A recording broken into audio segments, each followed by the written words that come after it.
마이북스입니다. 오늘은 오래된 고전 작품과 일본 애니메이션에 대해서 함께 얘기해볼까 합니다.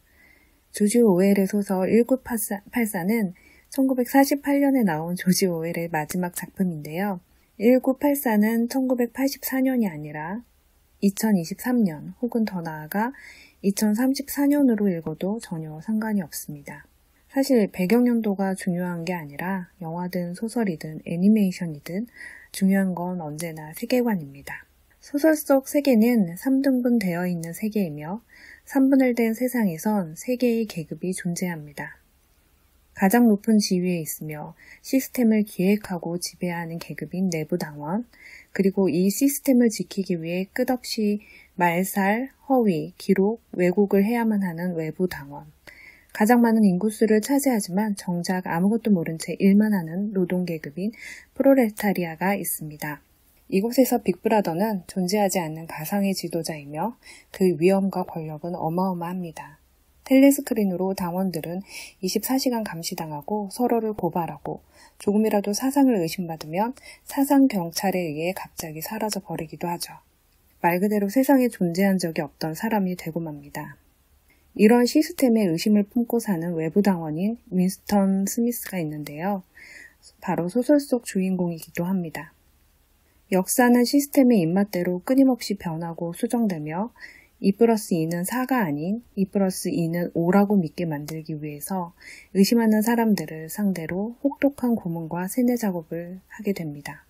이런 빅브라더의 시스템은 평화를 유지하기 위해 끊임없는 전쟁을 하고 분노하고 증오할 가상의 적을 만들었으며 신호로 표기되는 언어체계를 만들어서 기존의 언어를 말살했고 역사와 문화를 자신의 입맛대로 왜곡하게 됩니다. 시스템에서 스미스 같은 사람은 그저 의심하고 반기를 드는 사람이기 때문에 시스템에서 제거 대상이 되기 마련이죠. 시스템이 바라는 것은 한 치의 오차도 없는 완벽한 세계이며 스미스는 끝없는 고문을 통해 2+2는 5라는 사실을 믿는 척이 아니라 진실로 믿게 되어서야 풀려납니다. 저는 책 마지막 부분까지 읽고 나서 과연 윈스턴 스미스는 자신에게 총알이 날아오기 전에 시스템을 증오하면서 죽었을까, 아니면 진심으로 빅브라더를 사랑하게 되었을까를 생각하게 되었는데요. 시스템 안에서 개별 인간이 갖는 무기력함과 공포를 이토록이나 잘 보여주는 작품이 있었던가 싶습니다. 이 작품과 함께 얘기해보고 싶었던 애니메이션이 있는데 이 애니메이션은 시스템에 대해서 생각할 거리를 주었습니다. 바로 일본 애니메이션 사이코패스입니다. 인간의 심리 상태와 성격 경향을 측정하고 수치화시키는 세계, 모든 심리 경향이 기록되는 가운데 개인의 영혼 판정 기준이 된 계측치를 사이코패스라고 부릅니다. 잠정적 범죄자를 가려내어 치안을 유지하기 위해 경찰은 감시관과 집행관이 한 팀이 되어 출동합니다. 시빌라 시스템 속의 세계는 어떠한 범죄도 없어야 하며 불안과 죄책감 등의 감정도 없는 클린한 상태가 되어야 하기 때문에 오히려 이 세계 속의 사람들에겐 감정이 없습니다. 도미네이터라는 총은 오로지 시빌라 시스템의 분석에 의한 수치로만 작동하는데요. 사람들은 눈앞에서 사람이 죽어나가도 그것이 범죄라고 인지하지 못합니다. 게다가 마키시마 같은 특별한 체질의 사람은 사이코패스가 깨끗해서 처단할 수 없는 아이러니가 발생하죠. 여기에 바로 이 시스템에 가장 큰 오류가 있습니다. 하지만 시스템은 이 오류를 인정하지 않죠. 시스템은 완벽히 기능하기보다 완벽하다는 신뢰를 얻는 것이 중요하다고 생각합니다. 최대 다수의 행복을 위해서 소수가 희생되어도 시스템은 전혀 상관하지 않습니다.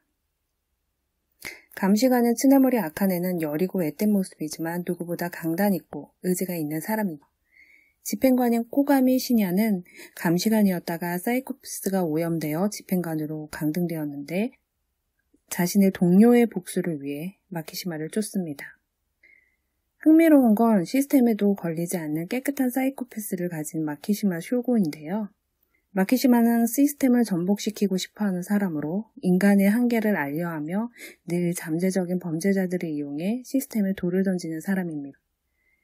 마키시마 슈고가 읽고 있던 책이 조지 오웰의 1984라는 얘기를 본 적이 있는데요.